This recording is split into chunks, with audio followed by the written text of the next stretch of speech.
Hello and welcome to this lecture. Today we are going to discuss about marijuana.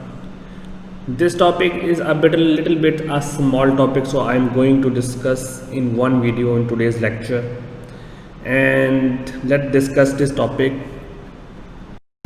So the learning objective of this topic is we will discuss about the relationship between marijuana, cannabis, hashish and THC. What is the difference between all these four items? Then we will discuss about the potential abuse of marijuana in today's topic, and then we list down some influences on the psychological and behavior effect of marijuana, and we will discuss about the effect of marijuana on driving ability, especially the effect on the lungs, effect on the sperm mobility and the immune system. And last we will discuss about whether the marijuana have any effect on the brain damage or not. At the end I also present you one video. That video is very informative, and that is a debate about whether the marijuana could be legalized or not to be legalized in the United States, especially because this is a big debate is going on, because the consumption of marijuana is a lot in United States. So they put both arguments whether it could be legalized or it could not be legalized. So it is very interesting topic and interesting video. So I will share you at the end of that topic.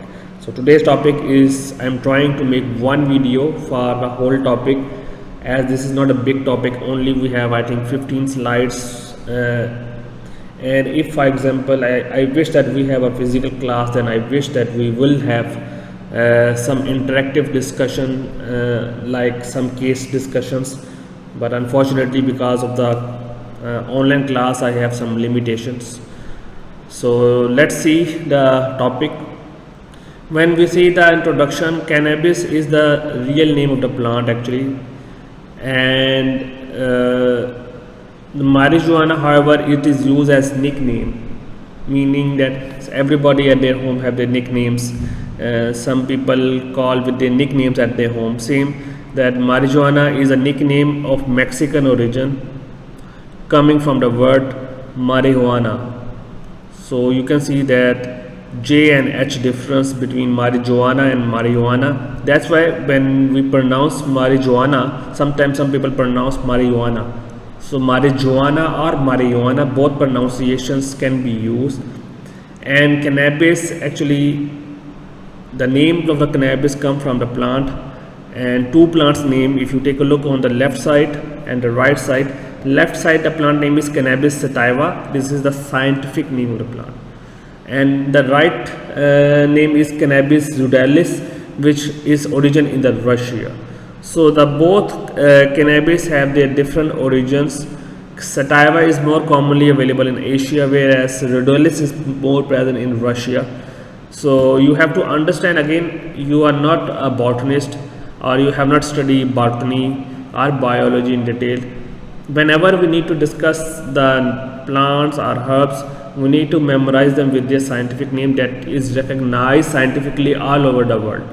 So this name is recognized all over the world with different names. And why different name? Because different scientific people or scientists, they identify this plant in different parts of the world. Second thing is that the shape of the plant sometimes differ, means marijuana, the type of different marijuanas or cannabis, their shape of the leaf will be little bit different as compared to the other plant. So we characterize them according to the source where it is originate, who identified.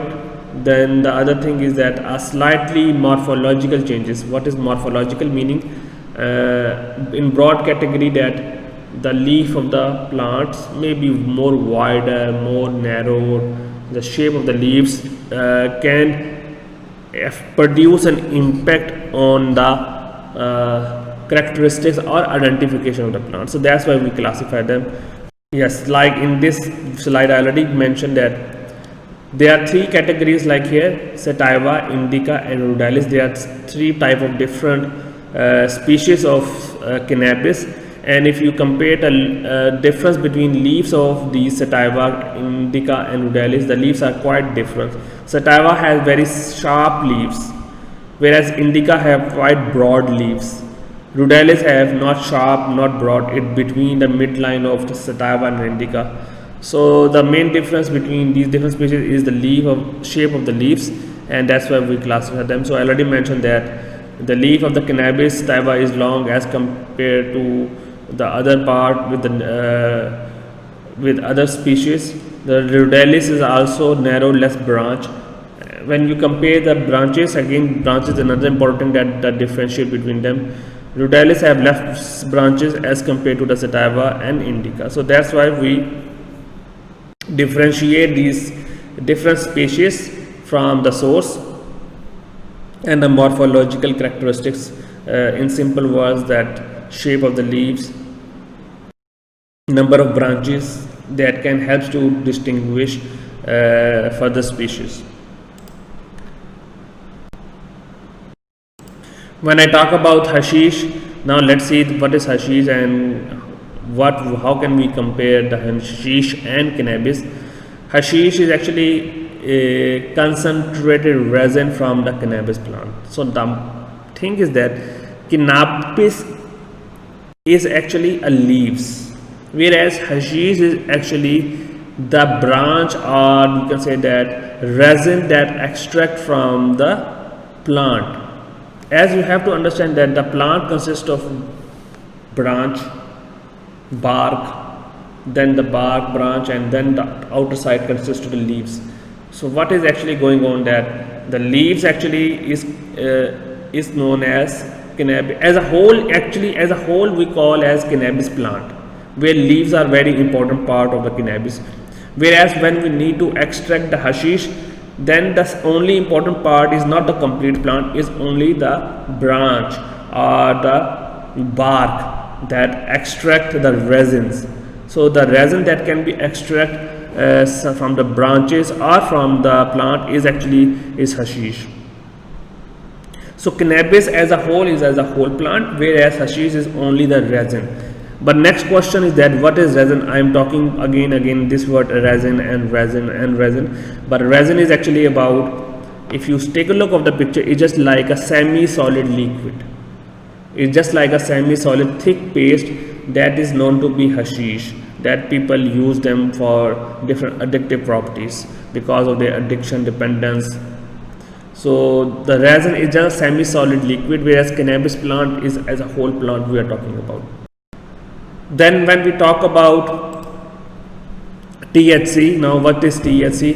THC stands for tetrahydrocannabinol, and the complete name I mentioned, delta 9 tetrahydrocannabinol. Again, we already studied around more than 12 weeks, and we are already discussing same time several again and again that the plant is actually nothing as a whole, and we discussed in our previous lectures again and again that the bioactive compound inside the plant is more active, and the bioactive compound that is present inside the plant, we need to see them. And in this plant, the bioactive compound is THC, which is delta 9 tetrahydrocannabinol, and I mentioned the chemical structure along with their molecular weight. Again, this is pure chemistry. We need to understand that the whole universe is made up of some elements like carbon, hydrogen, oxygen, and when we take a look of THC contains 21 carbon, 30 hydrogen and 2 oxygen as an elements, or you can say as an atom that bind together to make a molecule. So the active ingredient inside these products, cannabis is THC, which is a chemical bioactive substance in marijuana. Then we have another product which is known as sinsemilla.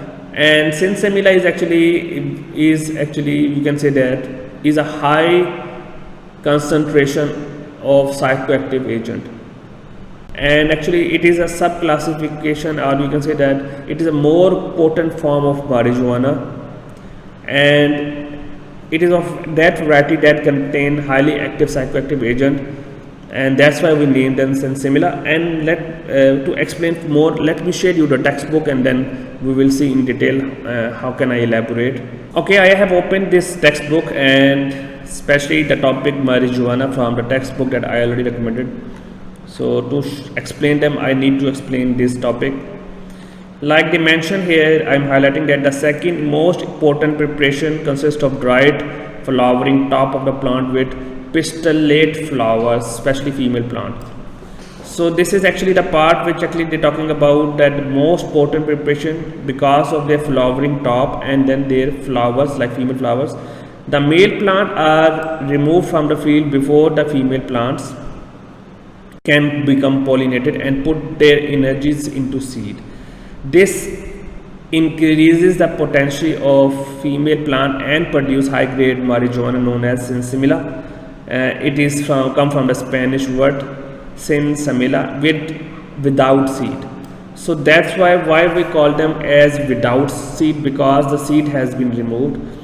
And actually they are talking about that this is actually the process where the male plant are removed from the field before the female plant can become pollination and put their energy and seed into production to increase the potency of the female plant and produce high grade marijuana that is known as sinsemilla.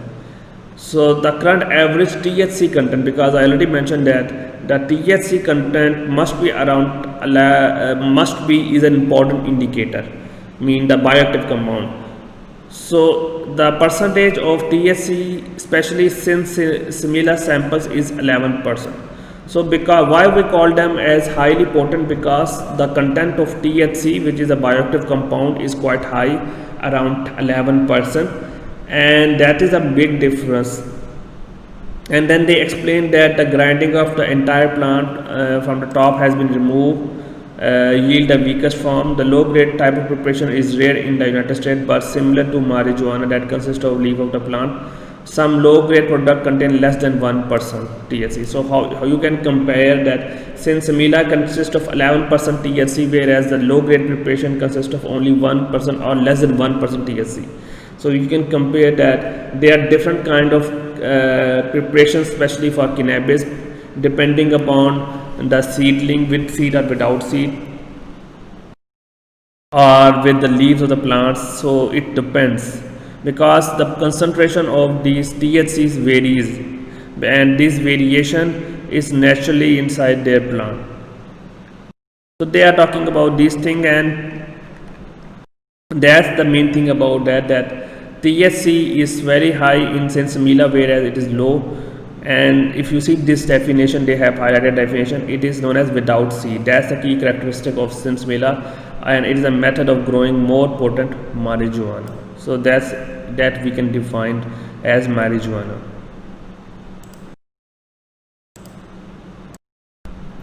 What are the physiological effects of cannabis? Cannabis could affect the heart rate and can be responsible for increasing the heart rate.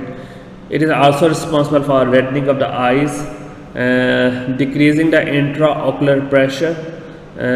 What is meant by intraocular pressure? It is the pressure that maintains the eye, and that pressure will be decreased.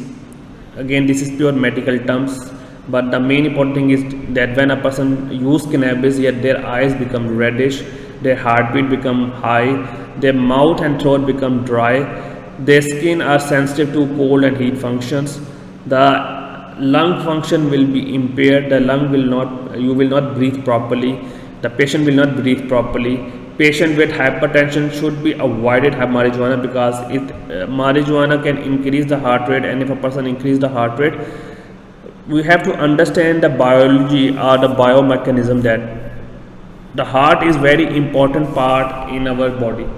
Why it is very important? Because heart is responsible to pump the blood to different parts of the body, and the heart is one of the main part that is responsible to carry the oxygen to different body parts.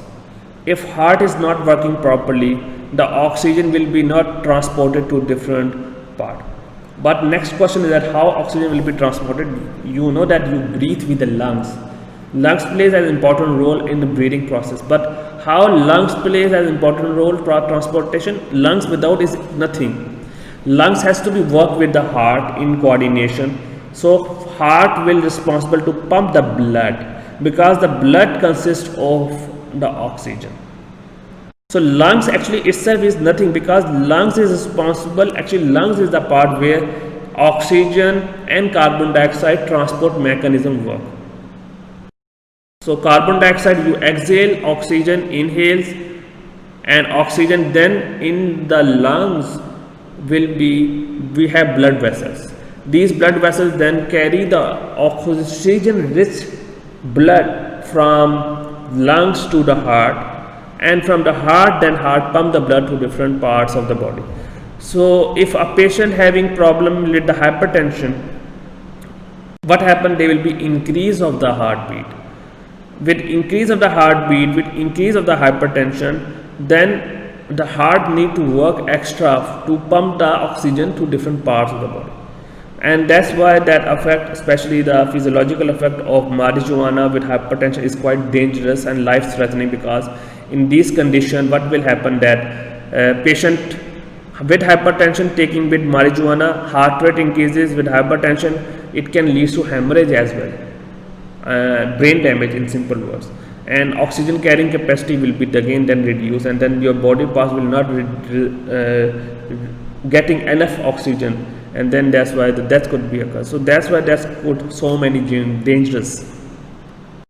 When we talk about the behavior effect will be depending upon self-administration, subjective, cognitive, appetite, and talking.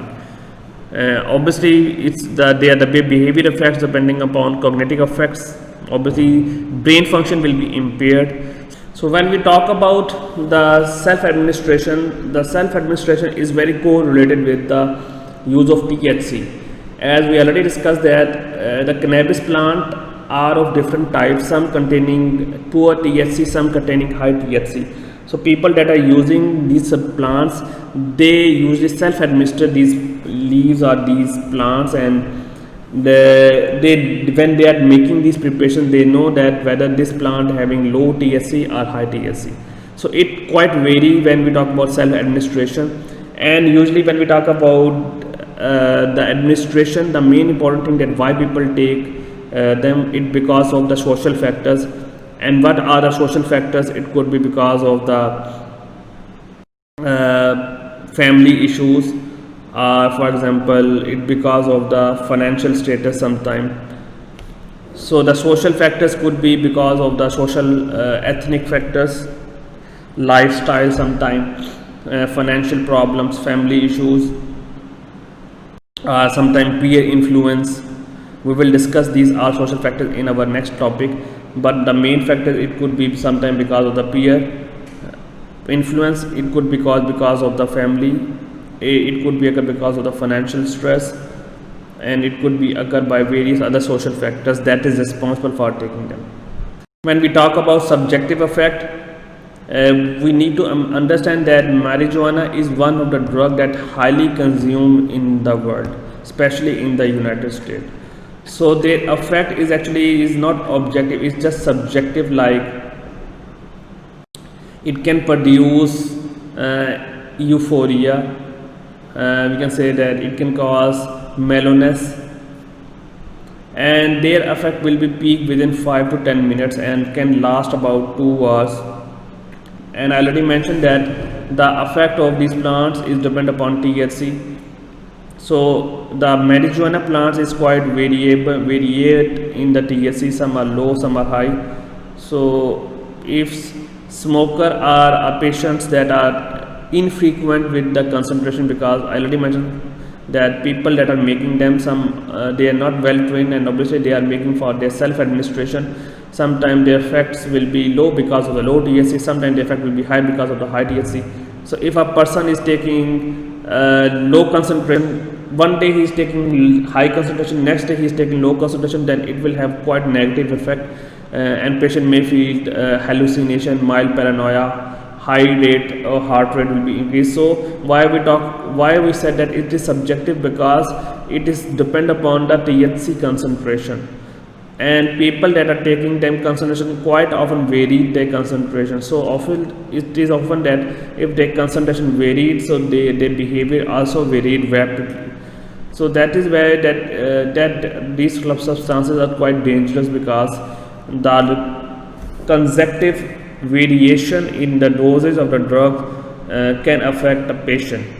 Then the cognitive effect, obviously it having high cognitive effect, it impaired the brain function. And I also have one research article at the end of this topic. We will discuss that how the scientists say that it is quite dangerous, because usually if patient these them, it can slow the cognitive function, and short-term memory has been disrupted, and loss of concentration also occur. So visual impairment also occur. So that's why it is quite dangerous when we talk about. And for long-term cognitive effects is also still the research is going on, and the main thing that they are talking about, that they can affect the neurons, the neuronal damage. And the neuronal damage is responsible because of that variation of that drug, because the THC concentration is not fixed, it varied quite high, and because of it, variation of the concentration, it can affect the brain function. Then when we talk about appetite, and the scientists found that there will be increased intake of the food, and data from large number of studies clearly demonstrate that marijuana and oral THC significantly increase the food intake, and these findings provide the basis for at least one clinical use of cannabis. Although cannabis have no medical uses, it is not used for treatment, but the scientists found that it is responsible for increasing the appetite, and that's one of the medical use. If a patient having loss of appetite, then they can use cannabis. So when we talk about the talking, another found interesting thing that is found that the behavior effect, especially on the verbal behavior, is different when we compare with amphetamines and when we compare with the dose of the alcohol, because amphetamines and alcohol can increase the verbal interaction, whereas marijuana appears to be different, because marijuana can decrease, number one, but they can increase the non-verbal social interaction. So it means that in case of the marijuana, there will be non-verbal interaction, not verbal interaction. So the verbal interaction is dramatically decreased in that case. So this is quite different when we talk about compared with the amphetamine and when we talk about the use of the alcohol. So what will be the cause of the concern? The cause of the concern is abuse and dependence and toxicity potential, because they are having high potential for drug abuse and drug toxicity. So we need to be very careful when we talk about abuse and toxicity. When we talk about acute physiological effects, I already mentioned and repeating that it can increase the heart rate. Individual with high blood pressure, heart diseases, or their arteries will be hardening of the arteries because of the cholesterol deposit, can be harmed by smoking marijuana. So patients, especially heart patients, must avoid taking them, as we discussed before. It can also affect the lung function and can cause lung cancer, and we cannot compare the marijuana use with the smoke. Especially the smoking tobacco and marijuana use cannot be compared equally, because marijuana have contained high concentration of THC, so it is highly dangerous, as equal, not equal, more than dangerous than the tobacco use. But it doesn't mean that if we know that marijuana is dangerous, then okay, marijuana is highly addictive, we can smoke cigarette. This is not good, because marijuana is more than dangerous than tobacco, but tobacco is also having different effects and also dangerous. It can cause lung cancer. So marijuana is more dangerous, but tobacco is also dangerous.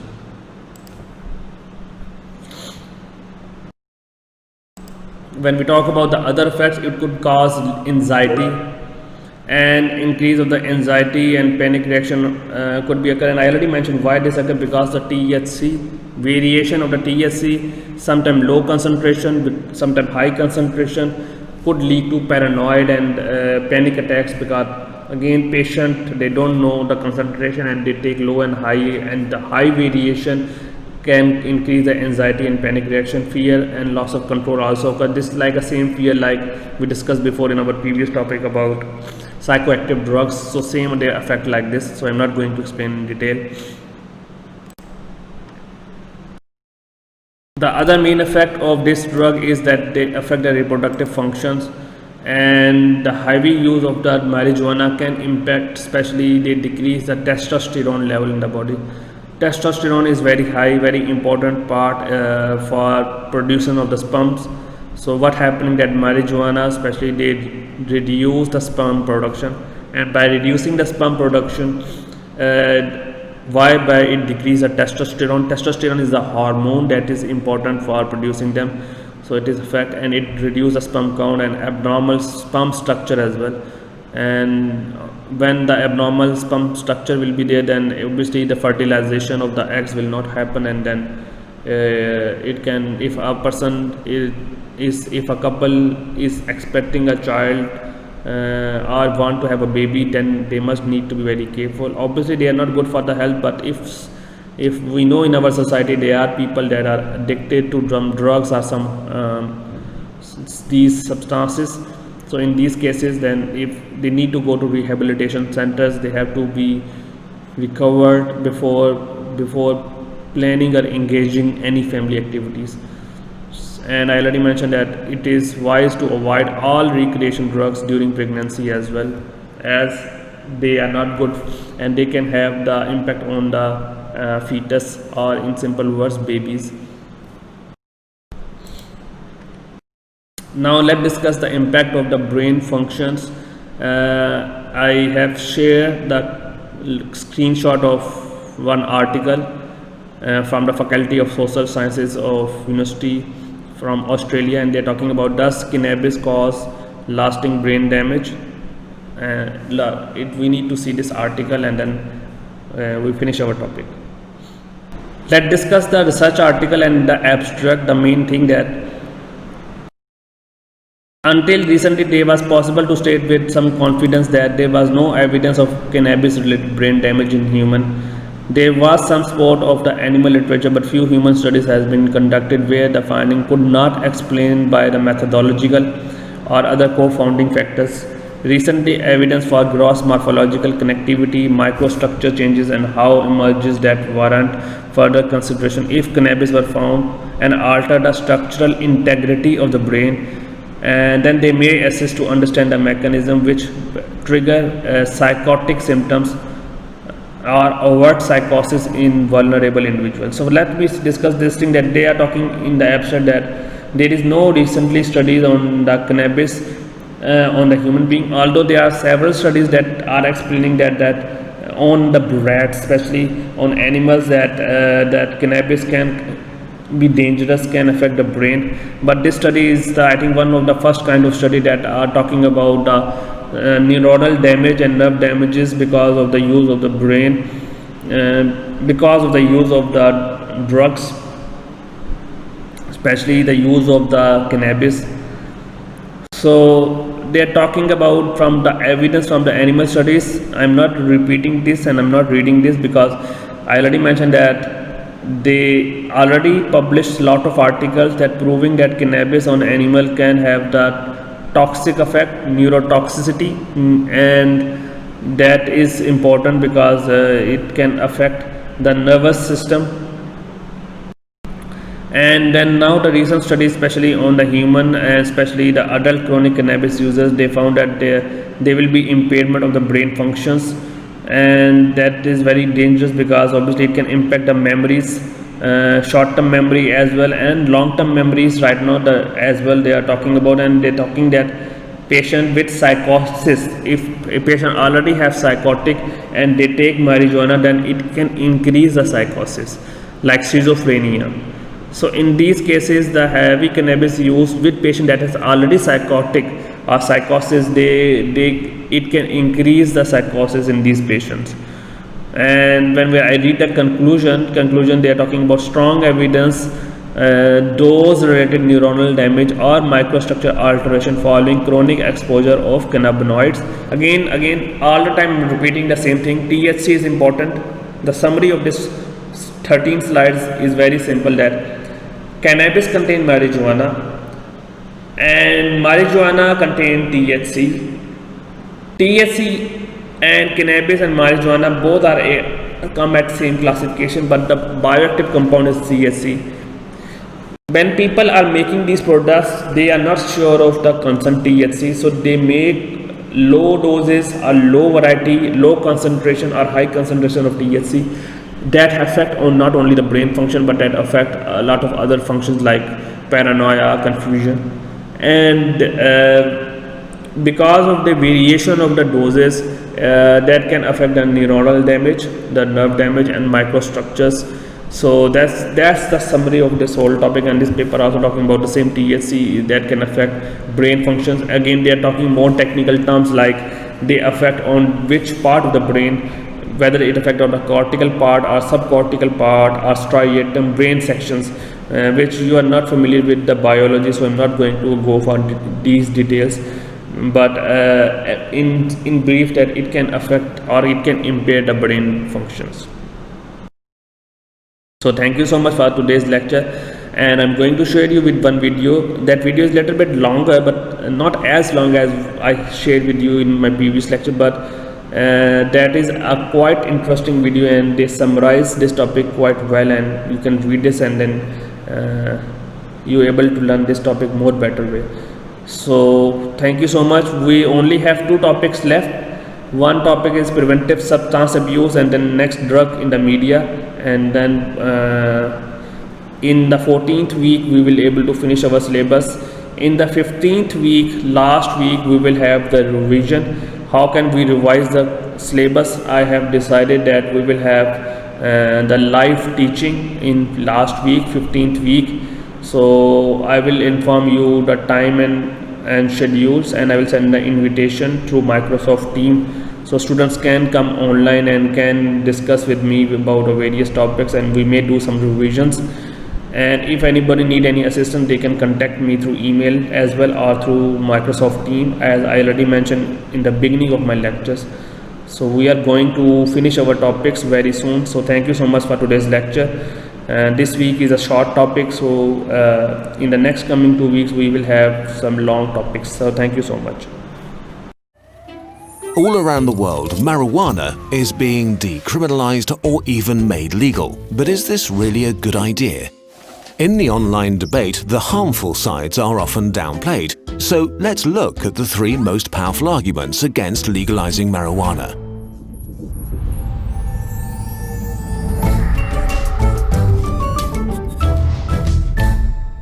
Argument number 1. In the last few decades, marijuana has been engineered to become much more potent. Today, marijuana is so potent that it's actually a strong drug that may cause psychosis. The main active ingredient of marijuana is THC, and there's strong evidence that THC is related to psychosis regardless of other risk factors. Marijuana also contains a substance called CBD that seems to counteract this effect. It's even being tested as a treatment against psychosis and anxiety. But because it doesn't make you high, growers have gradually decreased the amount of CBD in marijuana over the last few decades while increasing THC levels.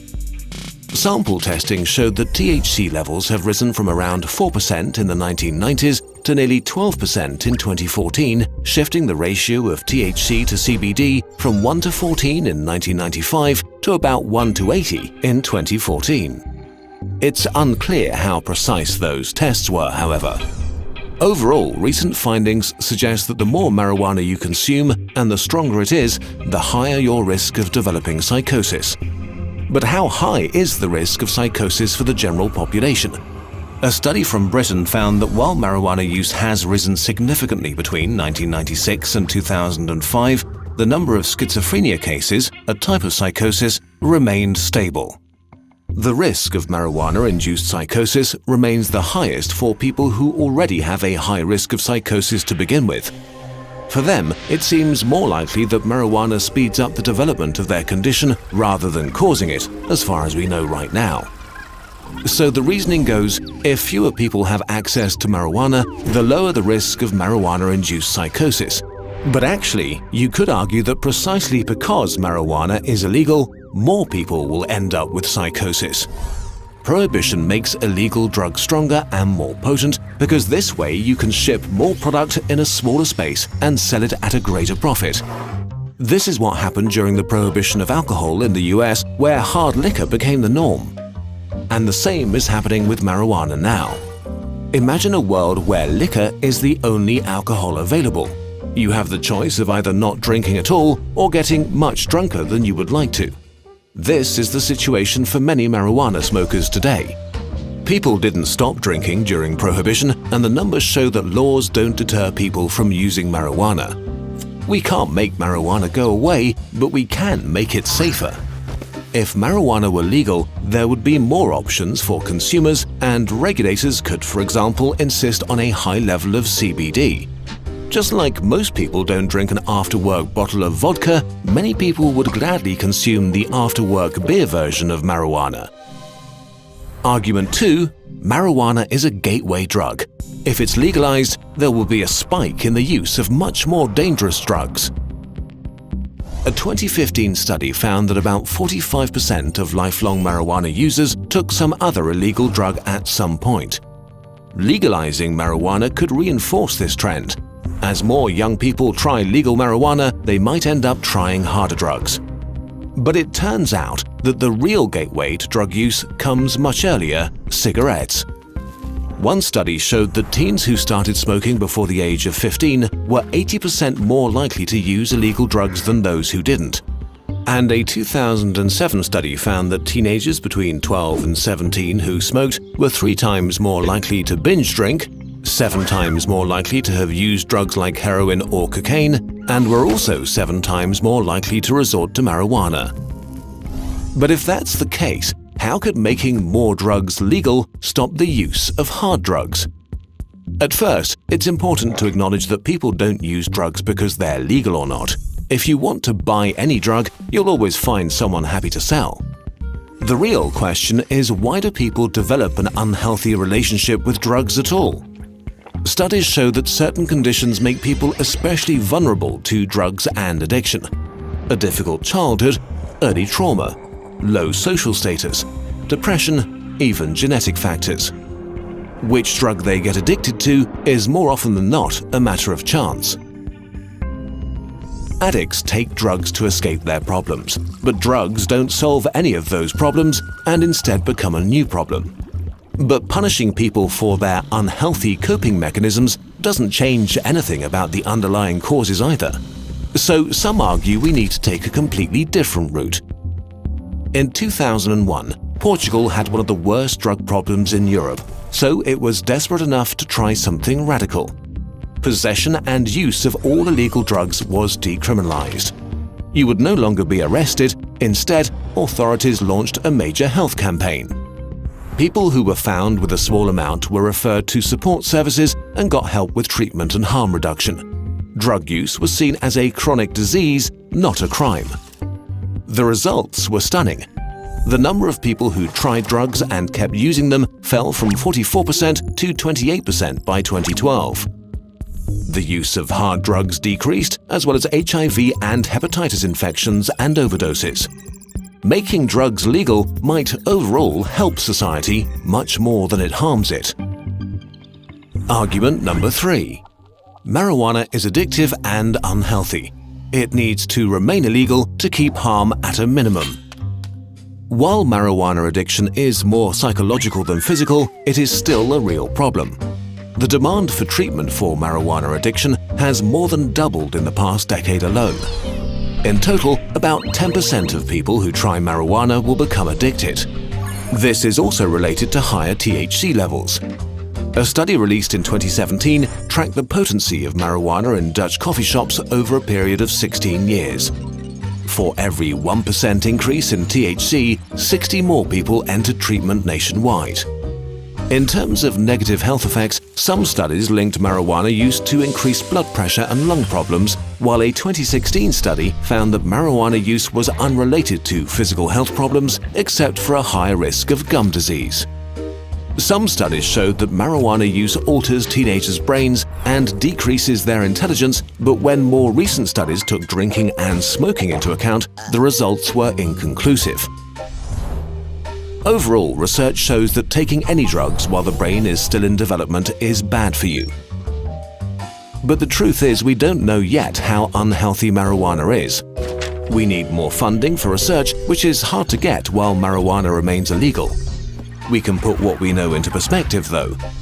16% of people who consume alcohol become alcoholics, and 32% of people who try cigarettes become smokers. We know for sure alcohol affects your brain, destroys your liver and causes cancer, while tobacco clogs your arteries, destroys your lungs and also causes cancer. 3.3 million people die from alcohol abuse each year, while smoking kills more than 6 million people. Nobody is suggesting tobacco and alcohol are harmless just because they're legal. Also, nobody is seriously proposing to prohibit them, even though they are extremely dangerous. Legality is a way to exercise some control over them, especially when it comes to protecting young people. It's often much harder to buy legal drugs for teenagers than to buy illegal ones. Official sellers can get hefty fines and lose their license if they sell to underage kids. Legality creates incentives here that drug dealers can't exploit. So making marijuana legal doesn't mean endorsing it. It means taking responsibility for the risks it poses. It could also open the floodgates to tons of new research that shows us how harmful it really is and to whom. Conclusion: marijuana is a drug, and just like any other drug, it has negative consequences for a sizable portion of the people who use it. It is not harmless.